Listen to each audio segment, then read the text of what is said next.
Welcome to Matters Financial and Geopolitical from a Frontier. Thank you for stopping by. Ramaphosa was quoting Ben Okri, "We dream of a new politics that will renew the world under their weary, suspicious gaze. There's always a new way, a better way that's not been tried before." That took me to Africa and the vision thing, which was an article I wrote the previous week where I was quoting Borges, "Reality is not always probable or likely." Okri again, "We can redream this world and make the dream come real. Human beings are gods hidden from themselves."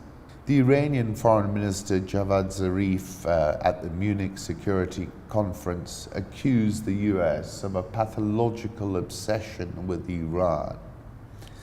Of course, I wrote about this in October 2013 and described it as a losing sequence in US-Iran relations that goes all the way back to the Iranian Revolution in 1979, when Ayatollah Khomeini overthrew Mohammad Reza Pahlavi, the Shah of Iran. The Shah was the second and last monarch of the House of Pahlavi, otherwise known as the Peacock Throne. Trump is seen here arriving at Mar-a-Lago to monitor the grave state of national emergency. Belgian spy chief held over Russian link. A senior Belgian counterintelligence officer is under house arrest after allegations that he spied for Russia in a case that could highlight the security threat to NATO and European Union headquarters in Brussels. The turmoil at the top of Belgium's counterintelligence services raises concerns that the security of key international institutions, including the Western Military Alliance, have been compromised. December 2016, when I was describing the parabolic rebound of Vladimir Putin, I said this: "At this moment, President Putin is Fortress Europe surrounded. The intellectual father of the new zeitgeist that propelled Brexit, Le Pen, the Five-Star Movement in Italy, Geert Wilders in the Netherlands is Vladimir Putin." I said, in the Middle East, it is Putin who's calling the shots. And in a quite delicious irony, it looks like he has pocketed OPEC as well. Foreign Affairs is asking, will China seize Taiwan? China must be and will be reunified, said Xi Jinping in a speech in January. He spoke of peaceful reunification with Taiwan, but he warned, "We do not forsake the use of force." Peaceful reunification has proved elusive after Taiwan elected Tsai Ing-wen of the pro-independence Democratic Progressive Party to the presidency in 2016. Many mainland Chinese lost patience with the idea. Some Chinese nationalists now argue that China only has a brief window of opportunity to seize Taiwan. Talk of forceful reunification is ascendant. China has already begun to tighten the noose. It has forced Taiwan out of international bodies such as the World Health Organization, required airlines to replace Taiwan with descriptions such as Taiwan, province of China.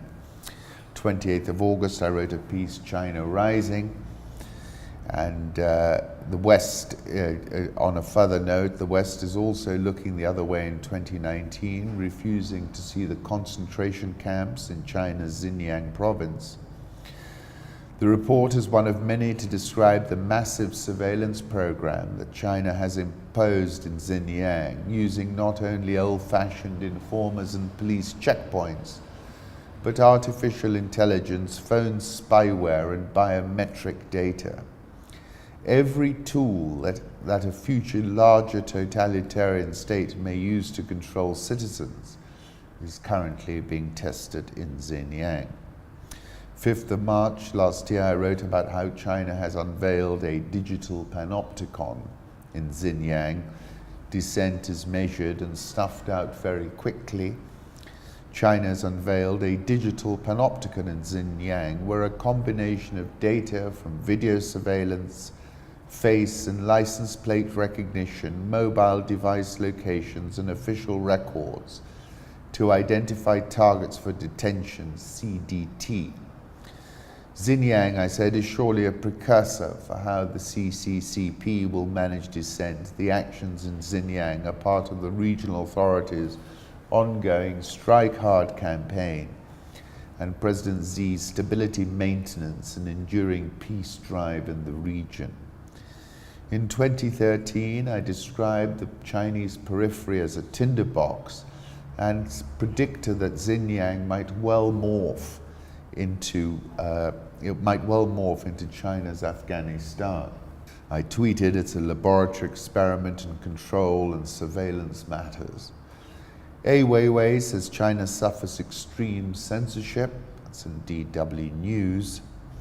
China and the US will continue economic and trade consultations in Washington next week after reaching consensus in principle on major issues during their high-level Beijing talks, which concluded Friday. That's the People's Daily in China. Tariff wars, who blinks first, was something I wrote in July.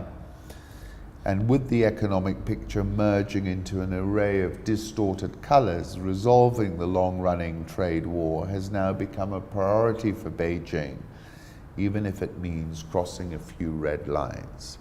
Of course, I take you back to December the 10th, when I was writing after that truce dinner in Buenos Aires. Paul Virilio, fantastic documentary, Penser la vitesse.